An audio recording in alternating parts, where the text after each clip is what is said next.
when companies or enterprises start getting to private LLMs. If you have the ability to curate and garner your information in the way that it's going to influence the way other information is gained, then it gives you the ability to put your spin on it and do what you want. Most of the companies are thinking with the advent of AI, how can I reduce the total cost of ownership of holding this many tools? At the same time, how to build a paradigm shift towards thinking about leveraging AI. Is the billable model for the consultancy firms going to change? From traditionally, it's like billable hours is the way to go, but is that going to change to like more outcome-oriented billing?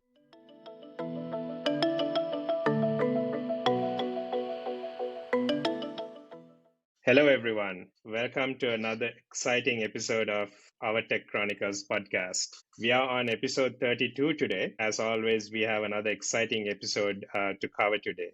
We are going to talk about Consulting 2.0, how AI is rewriting the rules around consulting.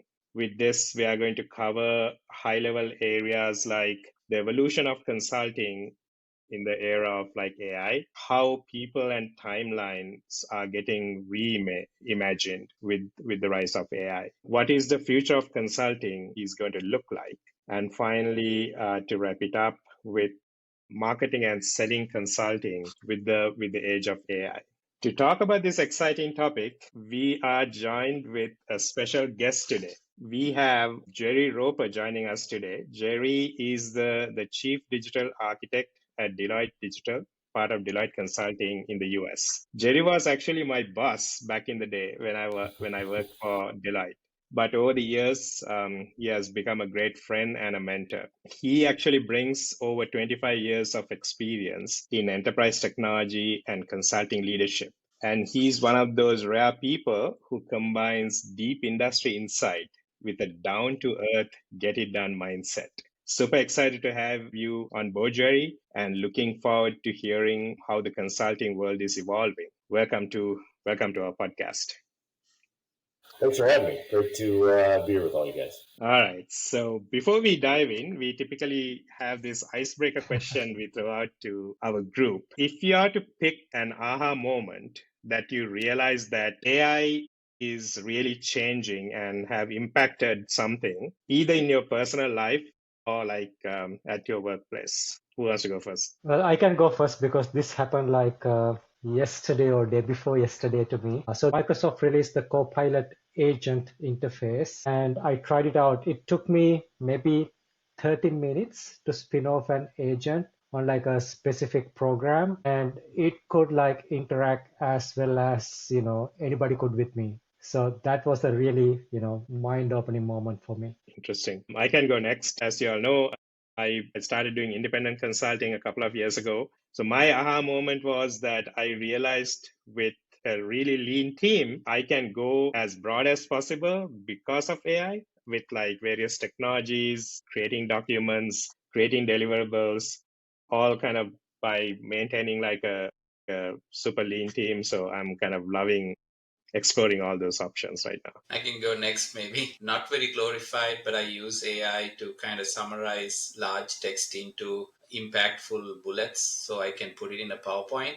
And I know AI kind of sucks when it comes to generating text with images all combined. So about a month ago, I was trying to come up with these PowerPoint bullets. And then it asked me, do you want me to create the slide for you? I was like, that's surprising. And I said, sure. And then it created a pixel perfect PowerPoint slide deck for me. And I was like, oh my God, I don't need to even do visuals anymore. I can just use AI.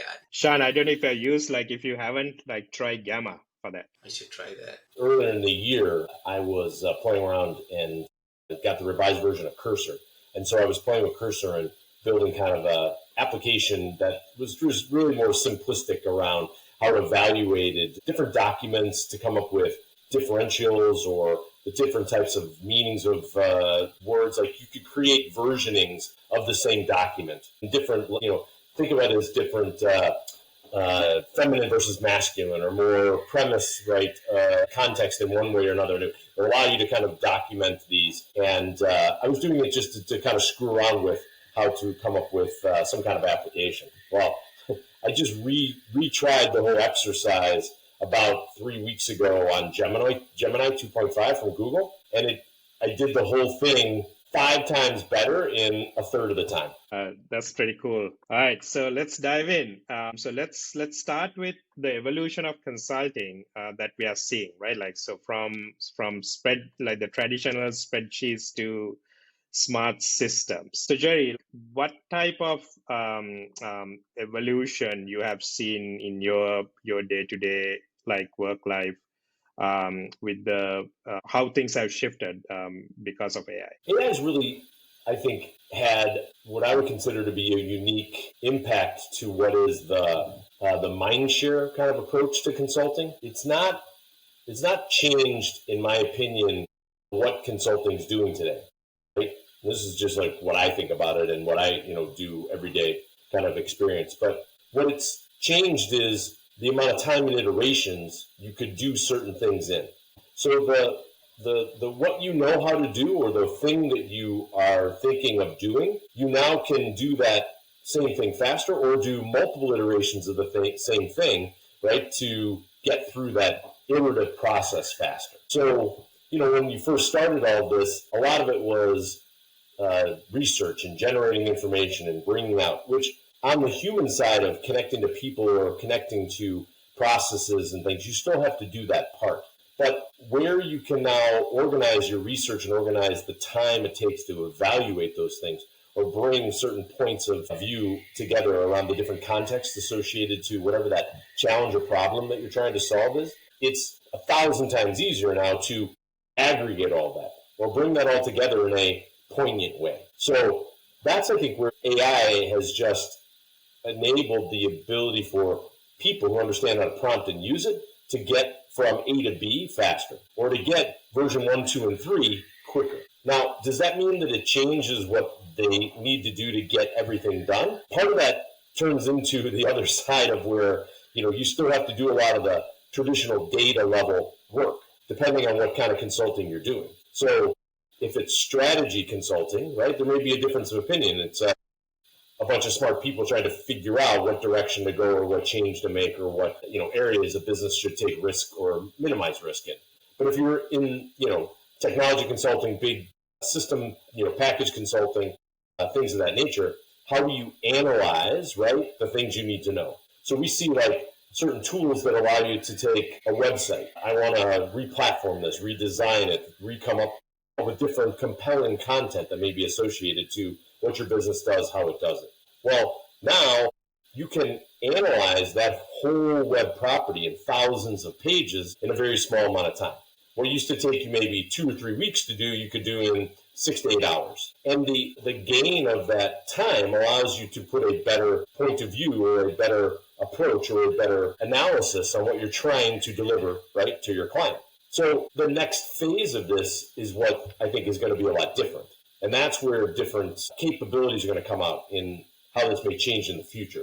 And that's just going to be based on, how much more compute time, how smarter these models get. Or in my opinion, when companies start getting, or enterprises start getting to private LLMs, if you have the ability to curate and garner your information in the way that it's going to influence the way other information is gained, then it gives you the ability to put your spin on it and do what you want, versus what may have been derived, right, from people or different points of view inside of your own organization. So there's those two evolutions, I think, are going to take time to get to the private, because you still need to develop better compute. You need to be able to perfect these models, and you have to get to a more cost-effective way to train these models with large-scale data.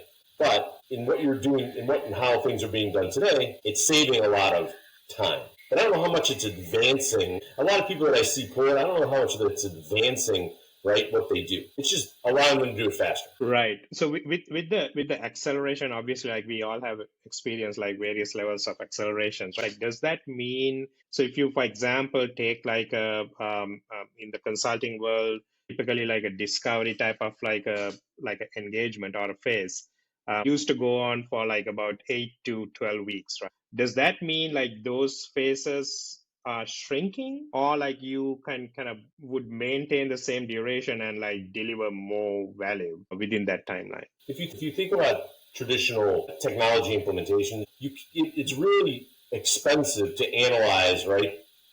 Billions and billions of different web web clicks, right? As an example. But if you're trying to uh, think about how you may place content or position marketing and information into the marketplace, the amount of research you can do with now AI allows you to accelerate that process. So I think that there's the difference that is the subjective side of the world versus what is technology side, which I believe is more black and white once you make that decision of what you're trying to implement.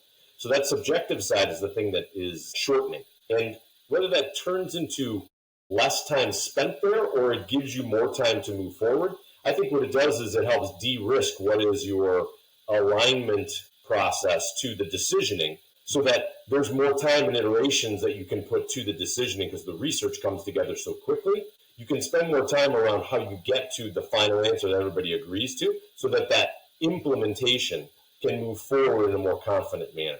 But in these spaces where technology really plays in how you're going to move some of these mission critical or business processes forward, you're trying to map a process, you're then trying to optimize a process, then you're trying to scale a process. And these things across any business system, right, is looking for you to do those. Can you do 10 processes in 10 weeks, or now can you do 10 processes in 1 week?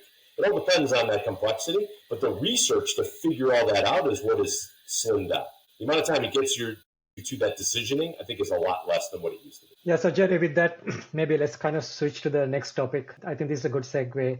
So when we think about AI, we talk about not just availability of AI, we're also talking about AI agency as an interface for companies. So what does that really mean for the skills for the next generation of consultants, like especially people who are joining companies like yours, like big four, to like get that broad expertise? Like, do I want to hire someone new, or do I want to use AI? Like, how is the role changing, or what kind of skills should they come to the organization with? I think you guys know, like, AI is only as powerful as you can increase the context of the way you prompt it, right? So that context of that prompting still requires some level of experience. You can't ask it such a generic topic that it's going to give you back every little detail that it can provide, right? It won't work like that.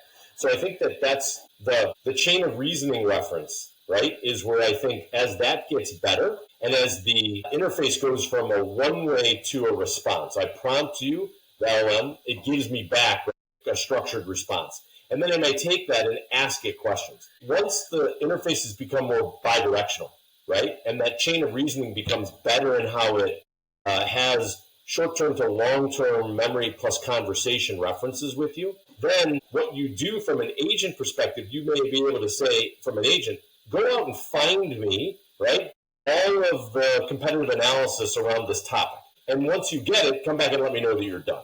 Now, it goes off and does that activity and it brings it back. Now, you may ask it to do a summary, but if you don't have the ability to bring the content of what each of those agents bring together and then structure the prompt to bring you to a proper conclusion, you lose out.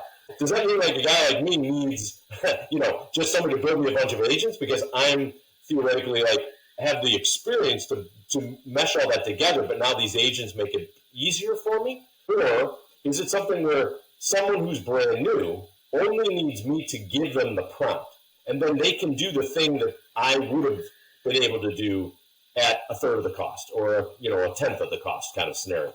I don't know, like currently today, if there's an example where those things are replaceable, like they're not interchangeable. Because if you take some of the examples that are going on in some of the scientific communities as far as chemistry and pharma around drug development, right? Well, we're talking about like big, complex, supercomputer level AI that's being infused in these things to expand them. You still need all of that context to be able to determine if what you got back has any value or reference. So I think it's the same thing in consulting. Are we jumping to that conclusion faster? So when you talk about are we changing the timelines or are we changing the approach to shrinking these. I think that it's not as much shrinking. It's before your strategies were either big elements and you had to think of, hey, I need to, how am I going to change my brand or increase my product mix or go and look at acquisitions in the marketplace and make a sizable advancement in my, what you would consider to be either my earnings per share or in my overall margin kind of contribution for my enterprise. Instead of those being one-time shots, like the board can only take on so much, the executive teams can only take on so many initiatives. What's gonna happen is they're just gonna get hungry for, instead of doing one thing a quarter, do 3 things a quarter. That strategies and the combination of those things are gonna flow down where the research is gonna come together so easy. You're gonna be able to bring those linkages of thinking, right, together faster. But that's going to increase the scale of what needs to be implemented because those strategies will get stale too fast. So that's the problem, I think, on the other side is what you're not seeing is the big efficiency in big AI supporting dramatic change very quickly. In small ideas and small scenarios, you can affect a process. But affecting big entities, right, in that level, it takes time for those things to either catch on, be adopted, get enough people to adopt and use that scale to change the needle fast enough. Now, efficiency is a very small part of the combination. So, but I think that the where you would see certain like big companies, they'll do acquisitions faster. They'll be able to do their research, do their financial evaluations, do a product mix scenario, look at a combined branding, put together how they could roll out or what the sequence of a rollout of an updated product catalog would be, and pull all that together in a very short amount of time. So instead of me doing 1 deal a week or 2 deals a month, I can do 4 deals a month, or combine that research to come to those decisions faster. That's going to really, I think, create a backlog of activity. So does that backlog mean you need more consultants to jump in and do all that work faster? Then it just becomes a resource kind of scenario. How fast can you pay, or how quickly can those entities take on any of that work to execute upon those initiatives that are being asked of them? I don't see that, like in the next short term, that a lot of things are going to change, except it's a lot more tentative. Like what I see is there's more tentative around, yes, we really need help with that, but I think we can get it done a little easier ourselves. Maybe we just need somebody to answer a few questions or do a little bit of this, do a little of that. So there's more tentativeness, right, in how to make the decision on using a consultant or going to that next level. But they want to execute a lot faster. And so the productivity side of the equation takes a large-scale adoption reference. That's where I think there's still time that the industry needs to catch up in that area. Those are very valuable points, Jerry. I just wanted to tag on, like going to the consultant to get to the next level, right? And I understand there are 2 types, at least at large, is initiative-based consulting. The other one is more strategy-based consulting. Like a lot of companies are sitting on top of a ton of data, and they've invested so much money for their data quality, data governance, informatica, and so much, right? They have so much baggage right now. So Right. Most of the companies are thinking with the advent of AI, how can I reduce the TCO, total cost of ownership, of holding this many tools? At the same time, how to build a paradigm shift towards thinking about leveraging AI.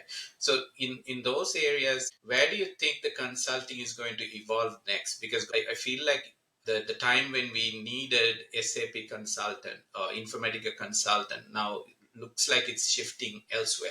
Can you kind of give us like where is this consulting business going towards and what new opportunities arise? So I think when you think about enterprise platform technologies, right? So take your SAP example. When SAP brings an autonomous software agent to the table that's going to know the code, fix the code, and maintain the code for you, right?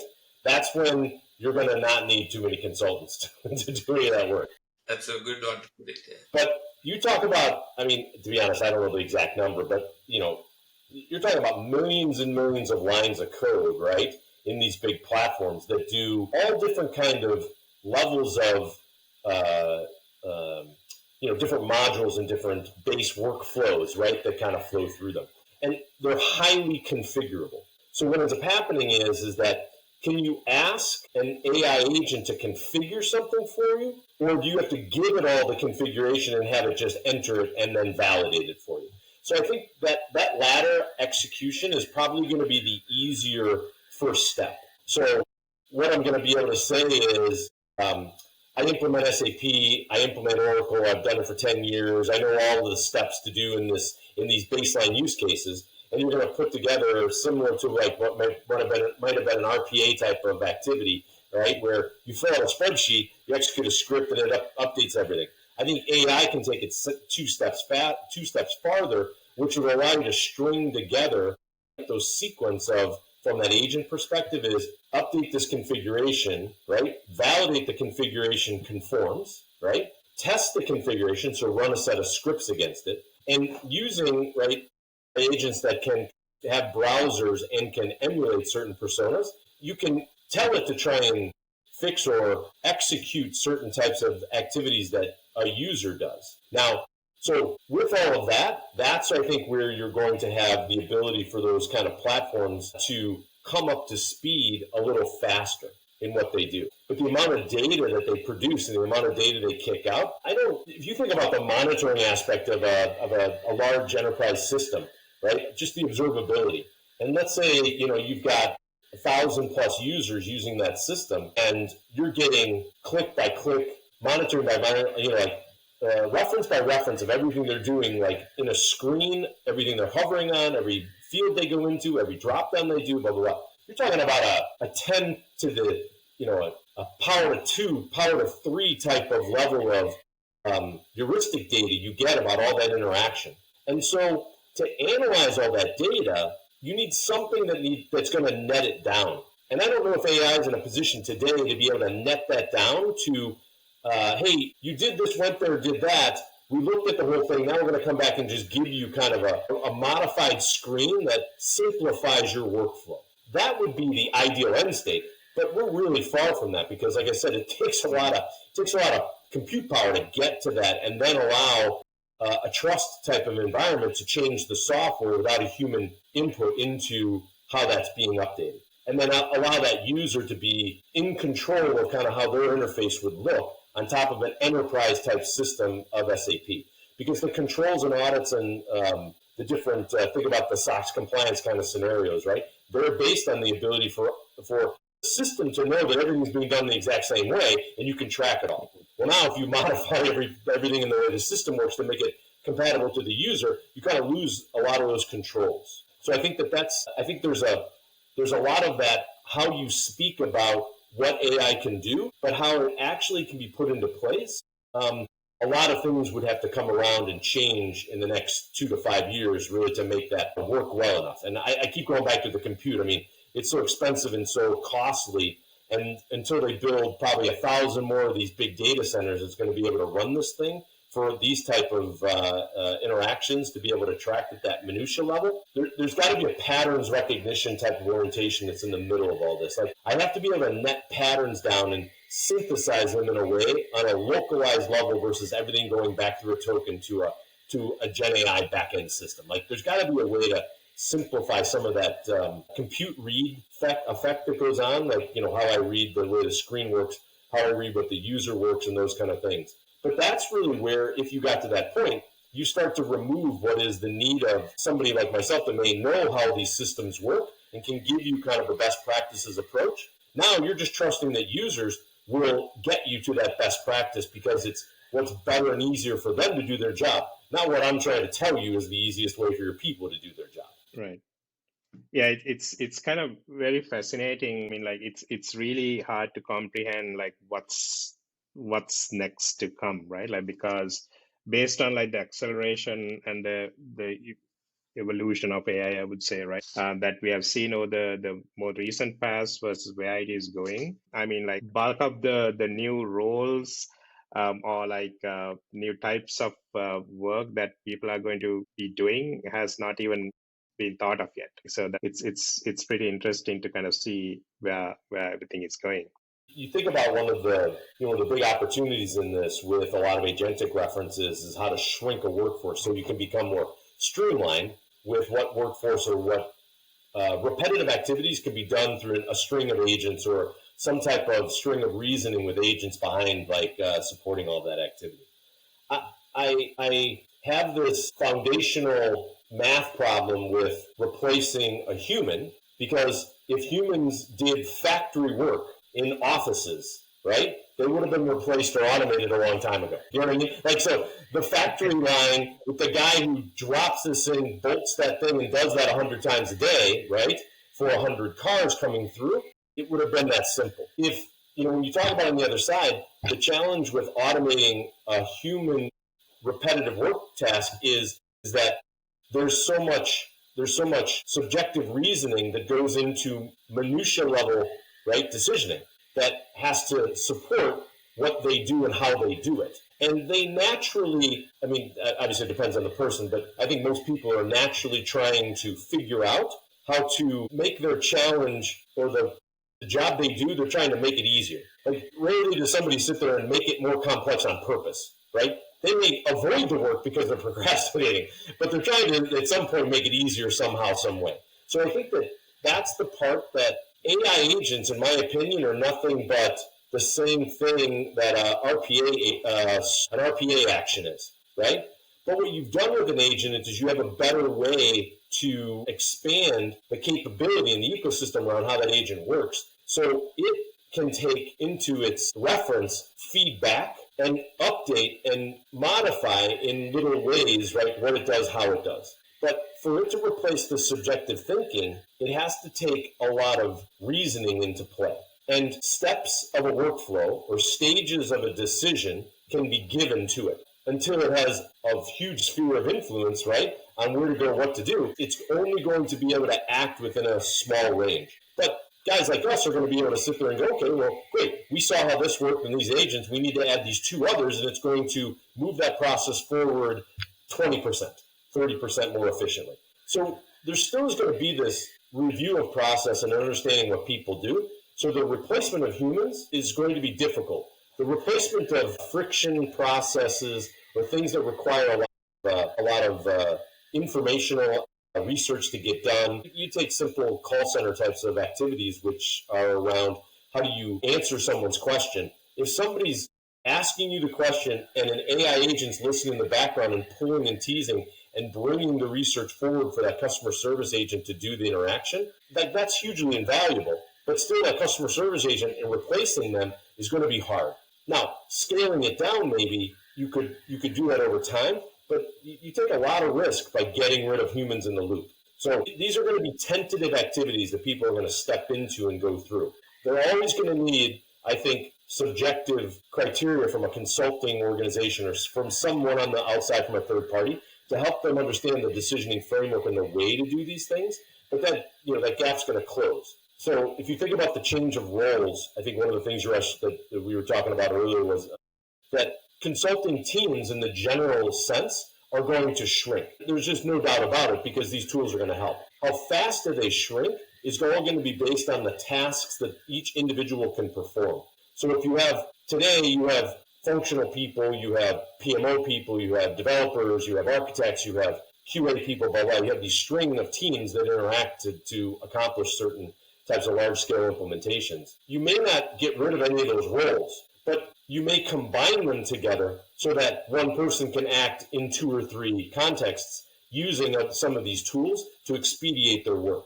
So that may shrink the team, but it may not shrink the time, because it's still a two-way bidirectional implementation process you have to go through. You have to work with that company. You have to bring their processes in. You have to then go back and work on implementing their stuff for them to look and see. You then have to take back feedback on what may change. There's still going to be that overlap. I just think that the alignment of decisionings is going to continue to be hard, and the end result of getting it to a live, complete workflow finish is still going to take almost the same amount of time. I think in the middle, you're going to be able to set things up faster. You're going to be able to plug them together quicker. Savings, a 50% savings, it's not a 75% savings, I think is a better way to think. So Jerry, I read this somewhere in an article. So the question about is the billable model for the consultancy firms going to change from traditionally it's like billable hours is the way to go, but is that going to change to like more outcome oriented billing? It definitely will in where you think about the that subjective side of the business, right? So if I'm generating value, like so I'm giving you a strategy which then generates revenue, are we sharing in the success of that? It's not going to be easy for me to say I'm going to automate something, take out 50 people, and then you're going to pay me 50% of those 50 people's salaries or something like that. That's going to be a harder context, right, to get out, because those kind of situations, they're going to take too long, right, to decide how they're going to remove certain humans from the process types of scenarios, because you're never going to automate something 100%, right? So how does and I'm talking about like general business scenarios, not like some of the more advanced, scientific type of AI, applications and things of that nature. But in my opinion, the way companies are approaching this is they're trying to figure out, and I think most companies are trying to do this, they're trying to give, right, their people as many tools as possible.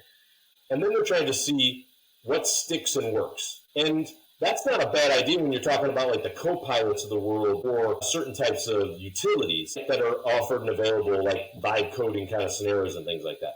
But when you get into very specific things that are important to the company, like what we do, how we do it, you can't generically base your business on LLM third-party decisions, right? I mean, think about the math of 14 billion data points being organized together in a vector database and you asking a series of questions and expecting it's going to give you something unique in the perspective that you're going to basically take wholeheartedly.